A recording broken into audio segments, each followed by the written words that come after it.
Nós estamos estudando sobre a comunhão dos santos, mas essa comunhão não seria possível sem a comunhão de nosso Deus e Pai.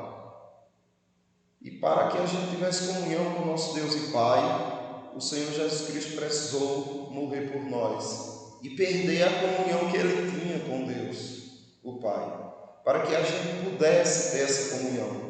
E nós estamos vendo essa parte do texto de Coríntios, a segunda epístola do apóstolo Paulo, capítulo 8. Acredito que é do versículo 2 Coríntios capítulo 8, acho que é do versículo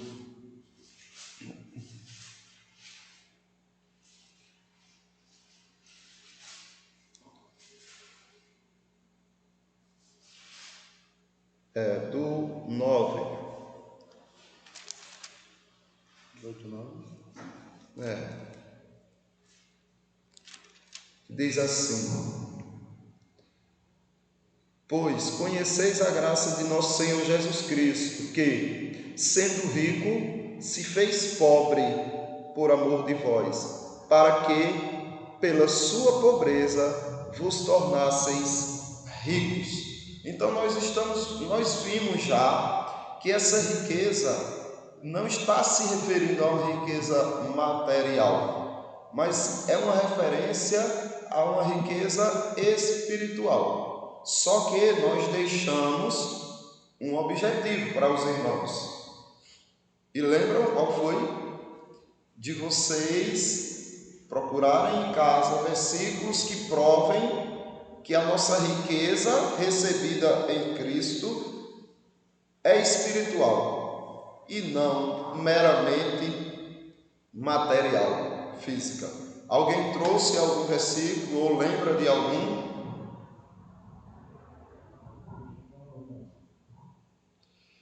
Mesmo que vocês não lembrem do versículo, vou deixar Carlão falar aqui um pouco, ainda que não necessariamente trazendo versículos, mas argumentos do porquê essa riqueza seria espiritual e não material. Está vasculhando, está pesquisando, Carlão, veja aí se encontrou alguma. Eu vou ler. Leia, muito bem. Provérbios 11. Bem alto. Provérbios 11:24. A quem lhe dá liberalmente, ainda se lhe acrescentam mais e mais. A quem retém mais do que o justo, se-lhe em pura perdoa. Provérbios quanto? 24. Provérbios 24. 11:24. 11:24. Vamos dar uma olhadinha aqui e meditar, porque aparentemente está falando de uma riqueza material aí, mas vamos ver, vamos nos aprofundar no texto. 11:24, né? Diz assim: a quem dá liberalmente, ainda se lhe acrescenta mais e mais. Ao que retém mais do que é justo, ser-lhe-á em pura perda. Aqui tudo na Bíblia traz um âmbito espiritual, né? Mas aqui está falando do material. Se você dá liberalmente, Deus te abençoa, fazendo com que você tenha mais bens materiais. E se você retém mais do que é justo, né? Não, eu estou retendo, mas peraí, não é justo o que você está retendo. Então, isso, em vez de você ganhar financeiramente, você está perdendo, ser-lhe-á pura perda. Mas tem âmbitos espirituais também, né? Eu quero saber textos assim que falem diretamente de uma riqueza espiritual. Mateus 6:19-21. Mateus 6:19-21. Abram aí. Sim, pega aí, Carlão, vai sair o áudio. Mateus 6:19-21. Enquanto isso, os outros vão pensando aí também. Pode ler. Não acumulem para vocês tesouros na terra, onde a traça e a ferrugem destroem e onde os ladrões arrombam e furtam. Mas acumulem para vocês tesouros nos céus, onde a traça e a ferrugem não destroem e onde os ladrões não arrombam nem furtam.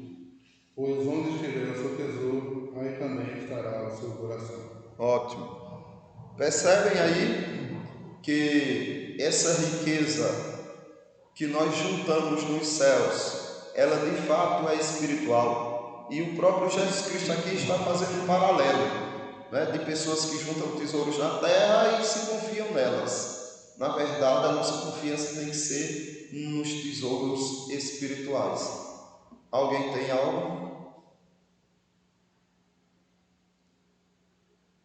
Alguma prova de que essa riqueza, porque vejam o que o texto diz: pois conheceis a graça de nosso Senhor Jesus Cristo, que sendo rico, se fez pobre por amor de vós, para que, pela sua pobreza, vos tornasseis ricos. Como é que eu sei que ele se refere a uma riqueza espiritual?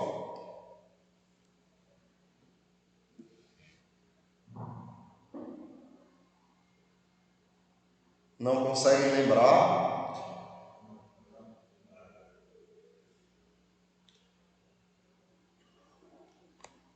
Então, vamos... Tem um versículo aqui em Efésios 1, 18 e 19. Efésios...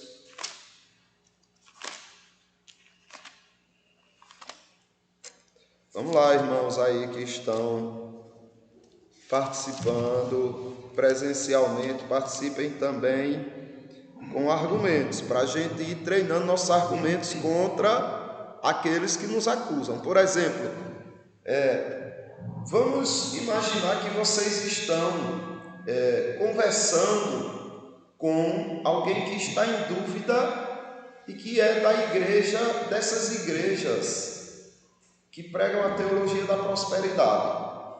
E eles pegam esse texto aqui e dizem para vocês: olha, vê só, irmãos, está vendo que Cristo se fez pobre para você se tornar rico? Então não aceite essa sua condição de pobreza. Você tem que ser rico, ter um carro novo, ter uma casa nova. O que você diria para essa pessoa?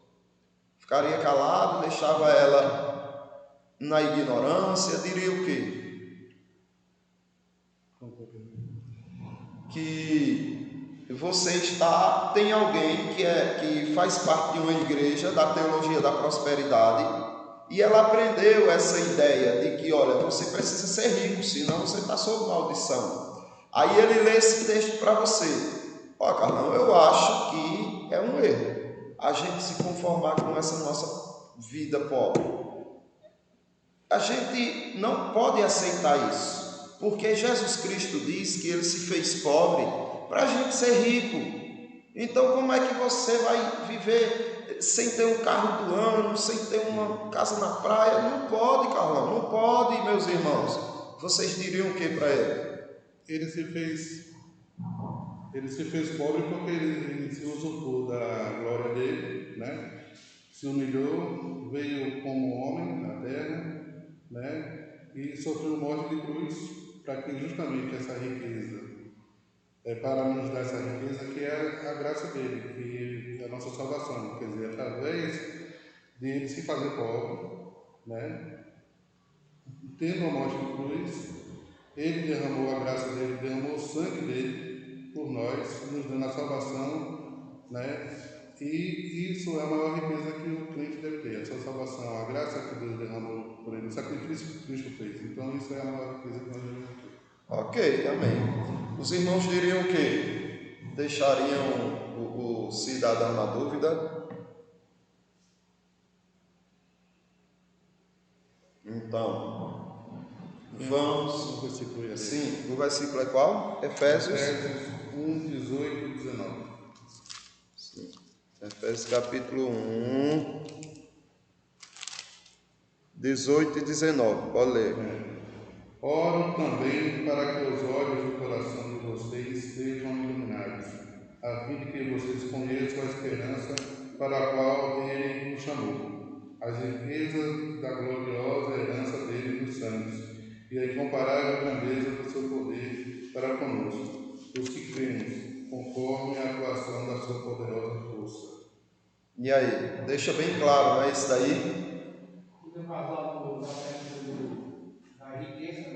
Se Cristo disse em Mateus que nós temos riqueza na terra, a graça corrói e os homens roubam. E que evangelho faça isso? Muito bem. Deve ser rico. Muito bem. E aí o texto diz aqui, que foram iluminados os olhos do vosso coração, para saberdes qual é a esperança do seu chamamento, qual a riqueza da glória da sua herança nos santos. Então, nós começamos a observar que Deus, Ele nos chama muito para esse entendimento, essa compreensão de que há uma riqueza maior, muito mais sublime, muito melhor do que essa que os homens querem desfrutar na terra. Inclusive, não sei se vocês lembram, mas Jesus Cristo até condenou um homem que juntou muita coisa, muita riqueza aqui na terra, e na hora que ele ia desfrutar dela, foi que aconteceu? Era o dia da morte dele, não é? Vamos ver aí, capítulo Lucas, o Evangelho segundo Lucas, capítulo 12, do 19 ao 21. Veja só que interessante, o homem junta, muito, ele era muito rico, só que ele queria se tornar mais rico do que era. Então ele diz, já sei o que é que eu vou fazer, eu vou derrubar esses meus celeiros, vou construir eles muito maiores e vou juntar muito mais do que eu já tinha. E ele vai, com muito trabalho, com muita luta, consegue, chega a cumprir o seu objetivo. Aí ele olha e diz, não tem mais o que eu fazer, a única coisa que eu posso fazer agora é desfrutar. E ele diz assim, então direi à minha alma, tens em depósito muitos bens para muitos anos, descansa, come, bebe e regala-te. Mas Deus lhe disse, louco, esta noite te pedirão a tua alma, e o que tens preparado, para quem será? Assim é o que entesoura para si mesmo, e não é rico para com Deus. Percebem que a riqueza para com Deus não tem nada a ver com essa riqueza. Lucas 12, do 19 ao 21. Não é? Percebem que essa riqueza que os homens tanto lutam, correm atrás, batalham, Jesus Cristo diz, você é um louco. Por quê? Porque você junta para si mesmo e não para Deus. Não é? Que é o texto inicial, que o primeiro texto Carlão usou. Para você ver que teve um rapaz que ganhou na Mega Sena, muitos milhões aí. Apesar que ele estava vivendo uma vida assim modesta, mesmo depois que ganhou na Mega Sena, mas o pessoal cobiçou, o dinheiro dele e estava matando ele por causa do dinheiro. Nem os bandidos conseguiram muita coisa, e nem os irmãos que ficaram, que são os herdeiros, estão podendo pegar o dinheiro. Por quê? Porque os irmãos são pobres, e para pegar o dinheiro precisa pagar 15% do valor do dinheiro, para que eles consigam ter a herança desse irmão. Aí o valor é mais ou menos 40 e poucos milhões, aí 15% aí vai dar mais ou menos uns 4 milhões, né? 4 milhões, mais de 4 milhões, mais de 5 milhões, né? Por aí. Então os irmãos são pobres, eles não vão conseguir pagar esse valor para resgatar o dinheiro. Então quer dizer, o que adiantou a riqueza? Nada, né? Na verdade trouxe problema, né? Trouxe mais problemas, né? Nem adiantou para o coitado, né? Adianta para alguns, mas tem outros que têm um fim trágico, não é? Mas a riqueza maior é essa que nós temos visto, não é? A riqueza para com Deus. Sim, pode ver. Qual é? Contexto de Provérbios 23, 4 e 5. Capítulo 23, 4 e 5. Pode dizer.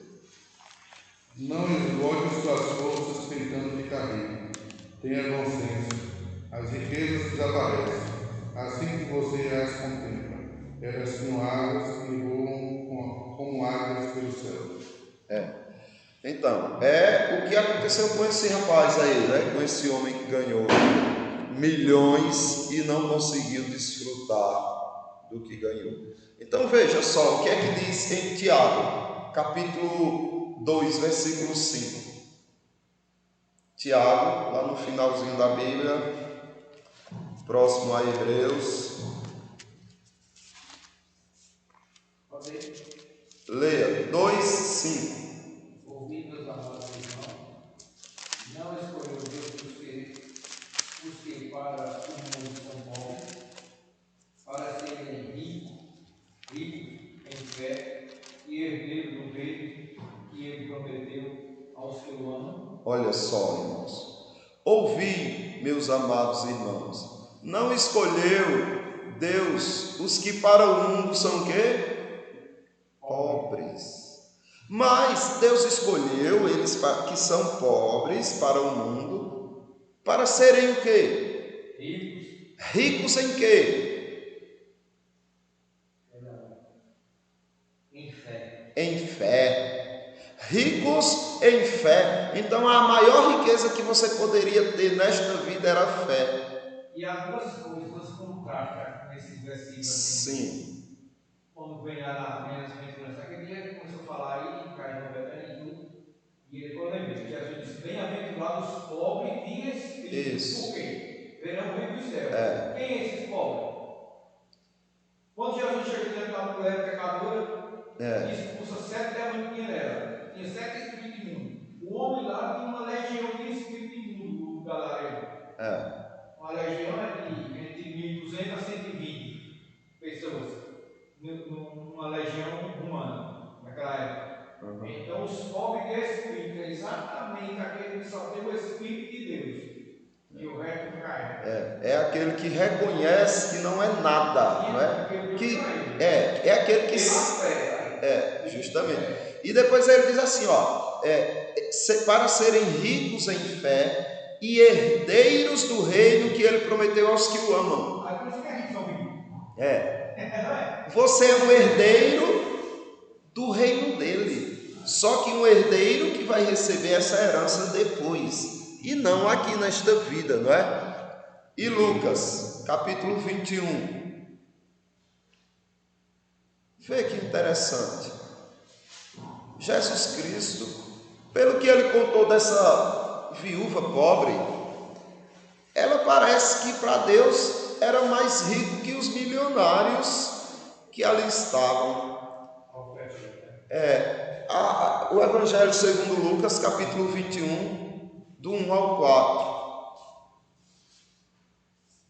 Estando Jesus a observar, viu os ricos lançaram suas ofertas no cordão pedaço, juntamente essa viúva pobre, lançaram 2 pequenas moedas, e disse, verdadeiramente vos digo que esta viúva pobre deu mais do que todos, porque todos eles deram como oferta daquilo que lhes sobrava. Esta, porém, a sua pobreza deu tudo que a pessoa possuía, todos os seus filhos. Está vendo? Agora veja, preste bem atenção aqui. Chegam pessoas milionárias e depositam lá no gasofilácio fortunas que impressionam todos lá, sacerdotes, são sacerdotes. E eles ficam impressionados com aquela fortuna. Aí chega uma viúva pobre, pega 2 moedinhas e coloca lá. Veja o que é ser rico para com Deus. Aí Jesus Cristo disse, olha, afirmo-lhe que esta viúva pobre colocou mais do que todos os outros. Não faz sentido, não há lógica humana que explique.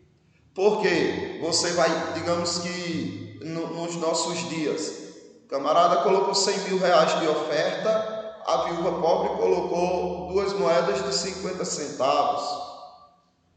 Ninguém convence o mundo de que aquela viuvinha deu mais do que aquele que deu 100 mil reais. Mas Jesus Cristo olha e diz, para Deus ela é mais rica, para Deus ela deu mais, isso tem um valor maior do que aqueles outros. Então a gente vai olhando as contrariedades do reino de Deus, não é? O quão ele é diferente do que o mundo é, do mundo material. Porque assim, quando uma pessoa é bem vivida, no sentido de riquezas, quando ele dá uma certa quantidade, aquilo não vai fazer nenhuma falta para ele. Aí muitas vezes tem uma pessoa que é salariada, tem uma família para cuidar, filhos e tudo. Então, o que ele dá, muitas vezes está fazendo falta, mas mesmo assim, ele vai e oferta, ele vai dar com amor, né? Mas o outro lá não está fazendo falta. Então, se a pessoa for pelo discernimento mesmo, no sentido da palavra de Deus, a oferta ou o dízimo maior foi aquele que deu aquela parte, ele como assalariado, mas o outro que tem riquezas, às vezes não pode ser tão empresário, sei lá, não está fazendo nenhuma falta para ele, tanto faz aquilo ali para ele. É verdade. Entendeu? Então a gente aí tem discernimento. Então, na ótica humana aqui, como eu estou falando, o que Cristo viu também pode ter sido dessa forma, né? Para aquele rico ali, não está fazendo uma falta, mas para aquela viúva ali, ela deu tudo que tinha, não vai fazer falta para ela. Mas mesmo assim, ela concedeu, ela deu. É verdade. Não é verdade? É isso. Então veja só, irmãos, outro texto aqui que fala de riqueza referente ao Senhor. A epístola de Paulo aos Romanos, capítulo 10, do 11 ao 13. Romanos 10, do 11 ao 13. Lê, peça esse daí, Romanos 10, do 11 ao 13.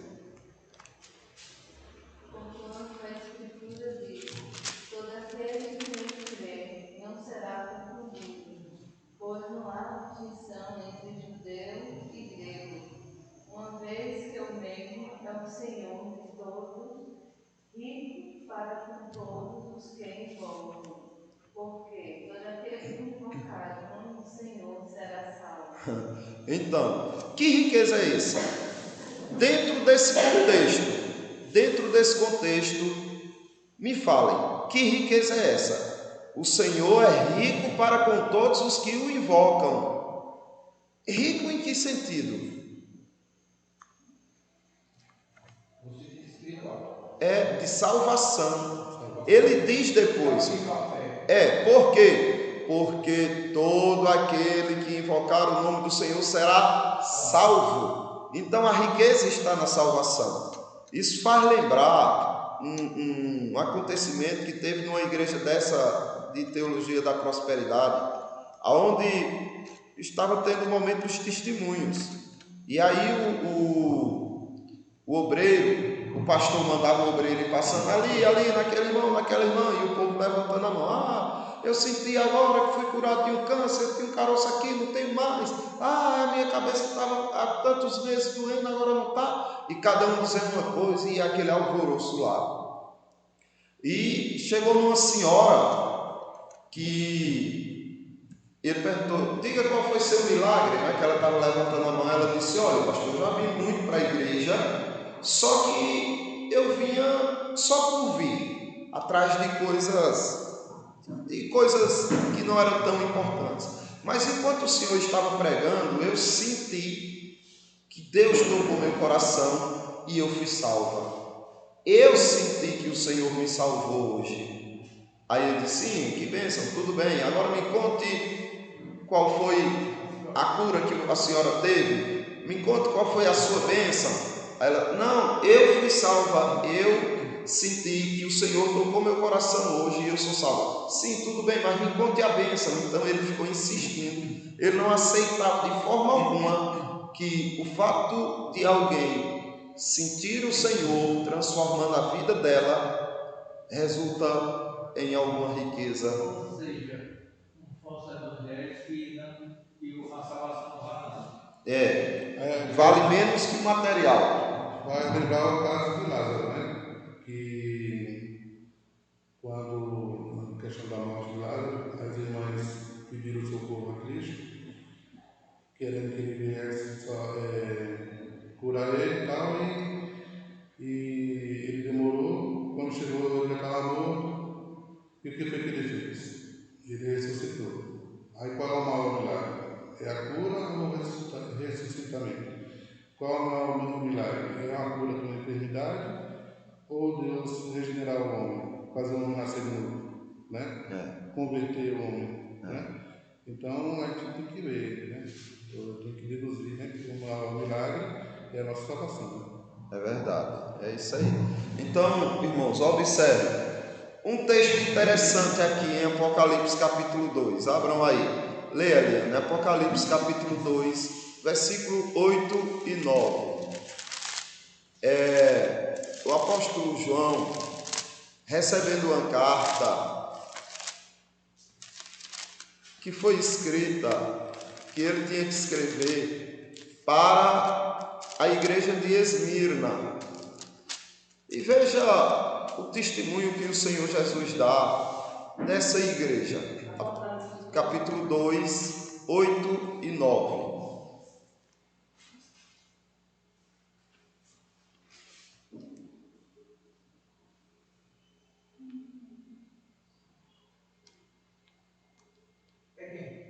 Eliane. Aos anjos da igreja em Esmirna, escreve estas causas. Diz o primeiro e o último que estiver morto e tornou a viver. Conheço a tua tribulação, a tua pobreza, mas tu és rico. E a blasfêmia dos que si mesmo se declaram judeus e não são, sendo antes sinagoga de Satanás. Então, observe. Essa igreja de Esmirna era uma igreja rica ou pobre?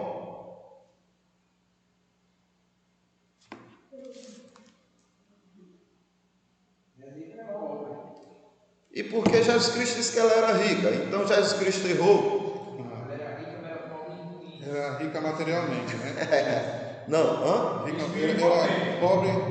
Era pobre materialmente, mas rico espiritualmente. Isso. Veja, é o que Jesus Cristo está falando no testemunho dessa igreja. Então ele diz: olha, eu conheço a tua tribulação, eu conheço a tua pobreza, que é a material, né? Mas tu és rico. Então observe que aos olhos de Deus existem aqueles que de fato são ricos e o mundo enxerga como pobres. E existem aqueles que são pobres para Deus e o mundo enxerga como ricos. A prova disso é no capítulo 3. Leia aí, Altonir, o capítulo 3, do 16 ao 18, para vocês observarem. Ou uma igreja que era o inverso da de Esmirna.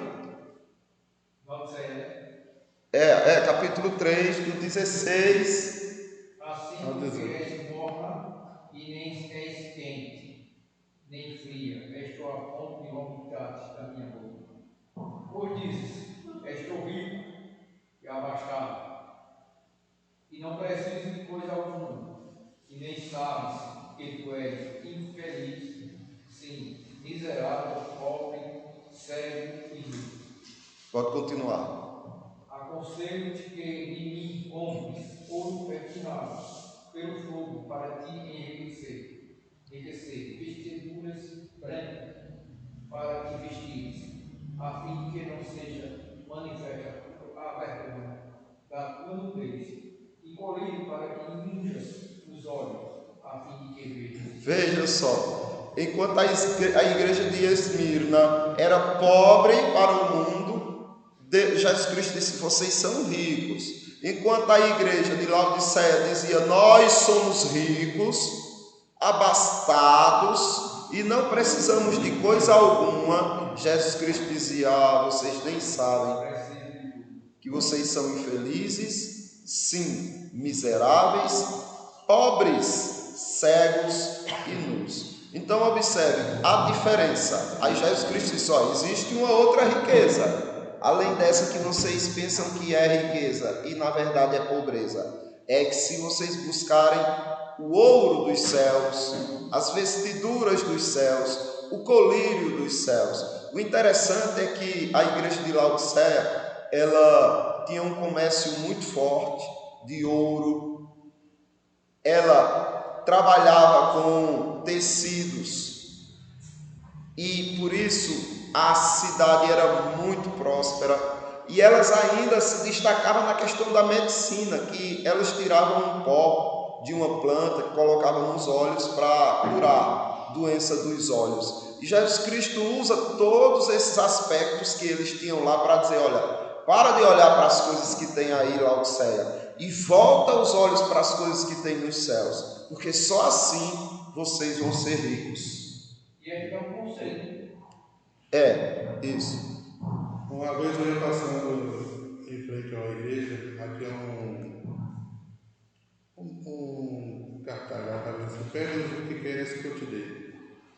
Então eles estavam usando isso para que as pessoas chegassem e pedissem uma bênção lá, né? Uma riqueza, pega o que queres que eu te dê, quer dizer, dinheiro, cura, né? Bens. Então eles usam os versículos bíblicos para confundir as pessoas, para enganar, né? Aí as pessoas geralmente estão em busca de alguma coisa mesmo, muitas vezes não, por falta de conhecimento ou talvez por cobiça, só vão atrás de coisas materiais. Então não tem o entendimento e se deixa enganar. E na verdade, ali Deus estava perguntando a Salomão o que ele queria. Né? Aí Salomão falou isso aqui, está escrito nesse versículo.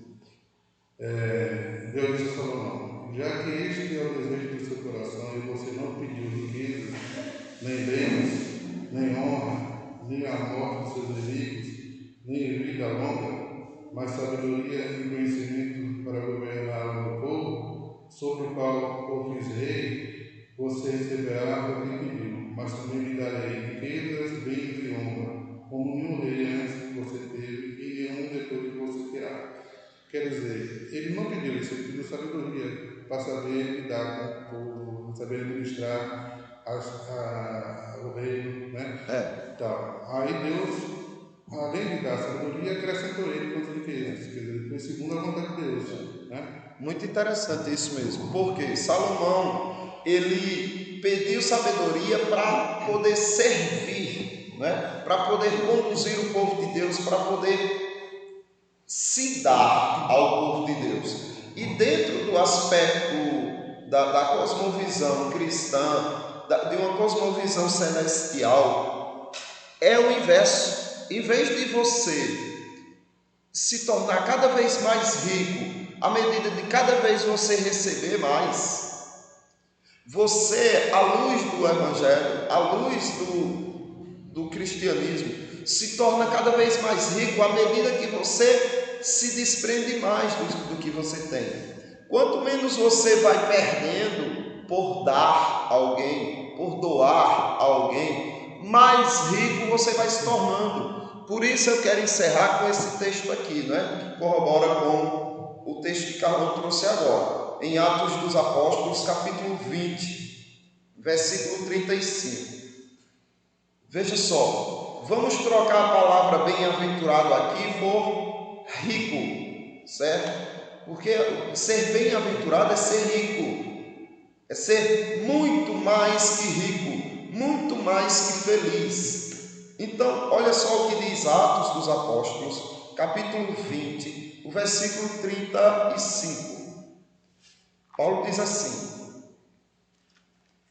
tenho-vos mostrado tenho-vos mostrado em tudo que, trabalhando assim, é mister socorrer os necessitados. Então Paulo está dizendo, olha, é muito necessário você socorrer os necessitados e recordar as palavras do próprio Senhor Jesus. Então veja, que interessante. Aqui não foi algo que Paulo escutou dos apóstolos, nem foi o Espírito Santo revelando a ele naquele momento, mas foi ele tendo uma conversa com o próprio Jesus Cristo, né? E o próprio Jesus Cristo dizendo diretamente isso a ele. Dá igual ao Espírito Santo ter dito também, não é? Recordar as palavras do próprio Senhor Jesus. Mais rico é dar que receber. Ou mais que feliz é você quando dá do que quando você recebe. Então é assim o reino de Deus. É assim a forma de Deus trabalhar com o seu povo. Você está dando, digamos que você tem duas coisas. Você tem duas roupas. E aí você diz, eita, aquele irmão está sem nada. Eu vou dar a ele aquela... Eu tenho 2 lençóis, eu vou dar um lençol a ele. Para o mundo você ficou um pouco mais pobre. Porque você tinha 2 lençóis e hoje você só tem um. Segundo Cristo, você se tornou mais rico do que o que recebeu um que não tinha nenhum. Não é? Mais bem-aventurado é dar do que receber. Então você passou a ser mais rico à medida que você ficou mais pobre, quando você abriu mão, não é? A minha parte eu encerro, Carlão, as considerações finais aí. Não impede que um cristão seja rico. Isso. Mas ele tem que reconhecer que essa riqueza vem do Senhor, vem de Deus, né? Reconhecer também que miserável é o que ele é, né? Miserável não eu sou. Então, nada vem de mim, nada provém de mim, tudo vem de Deus. Isso. Então, essa riqueza eu tenho que saber administrar. Não posso também ser egoísta. Eu tenho que ajudar os irmãos em Cristo, ajudar os necessitados, né? Então tem que ter sabedoria para lidar com a riqueza, porque senão, como falou agora há pouco na igreja lá em Apocalipse, aquela igreja era rica materialmente, mas era pobre espiritualmente. Então, se eu sou rico, não reconheço que essa riqueza vem de Deus e nem estou ajudando o meu próximo, então continuo sendo pobre espiritualmente, então não está valendo de nada. Verdade. Então, irmãos, vamos orar ao nosso Deus. Alguns irmãos têm algo a dizer, questionar, acrescentar. Isso aí é a fraqueza do Evangelho no Brasil, porque a igreja que lota é a igreja que corre atrás de enricar. E o Evangelho desse é maldito. Porque isso é maldição pura. E você vê. Jesus disse que o camarada torna-se filho do inferno 2 vezes. E tem pessoas que aí acham que não, senhor, fala a verdade para ele. Você está caminhando para o inferno, você está carregando o povo para o inferno, seu miserável. É isso. Aí hoje a igreja verdadeira que prega o evangelho verdadeiro é pequenininha, com poucas pessoas, ninguém vem. Agora, não tem que dizer que vai ter bênção, prosperidade para tu ver. É verdade. Porque o povo está de olho na riqueza. É aquela questão, e Satanás sabe disso, não é? Satanás ele é muito astucioso. Ele pensou que conseguiria seduzir Cristo oferecendo essas coisas, né? Alimento, olha, transforma em pão. Depois, Jesus Cristo, não, o alimento que vem do Senhor, do Pai, é melhor. Depois, ofereceu fama, quando disse, pula daqui do pináculo do templo e manda teus anjos te segurarem, que era para o povo ver ali Jesus Cristo sendo sustentado pelos anjos e Jesus Cristo ganhar ali a fama no templo. Sim, o salmo mais falado, todos os crentes conhecem o povo do mundo, 91. E depois ofereceu reinos, poder, riqueza, e Cristo negou todos. E os cristãos hoje em dia, muitos correndo atrás dessas coisas, e Satanás oferecendo, e eles... Então vamos fazer o seguinte, vamos orar agora, pedindo ao Senhor ouro refinado pelo fogo do Senhor, pedindo vestiduras brancas e colírio para os nossos olhos, para que a gente enxergue verdadeiramente o que é ser rico no Senhor, tá bom? Então, Altamir nos conduz em oração.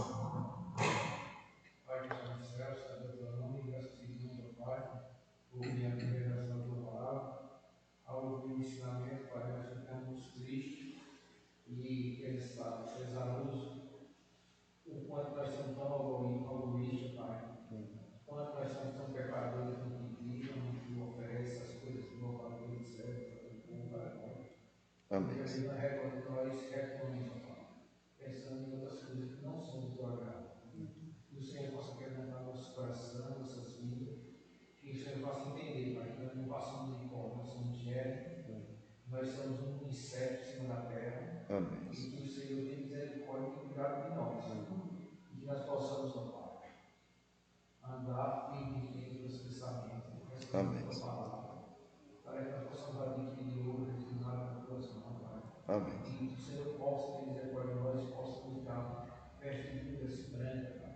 Amém. Essas vestiduras brancas, Pai, são vestiduras limpas de salvação, Pai. E nos tribunais antigos, da antiga Roma e da Grécia, o condenado recebeu uma roupa preta, Pai. E aquelas pessoas que eram absolvidas recebiam veste branca. Que o Senhor nos absolva, Pai, esse pecado miserável que nos corrói. Que o Senhor nos liberte, Pai, dessa maldição de querer. Que o Senhor faça que nós possamos entender, Pai, que a riqueza está no céu. Amém, Senhor. Que nós possamos proclamar, Pai, aos outros.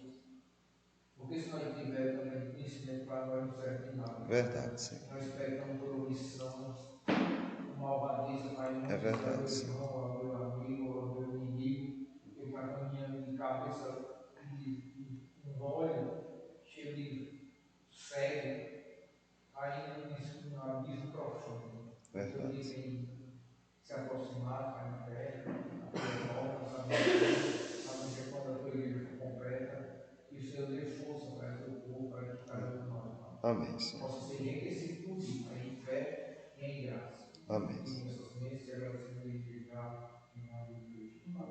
Amém, Senhor.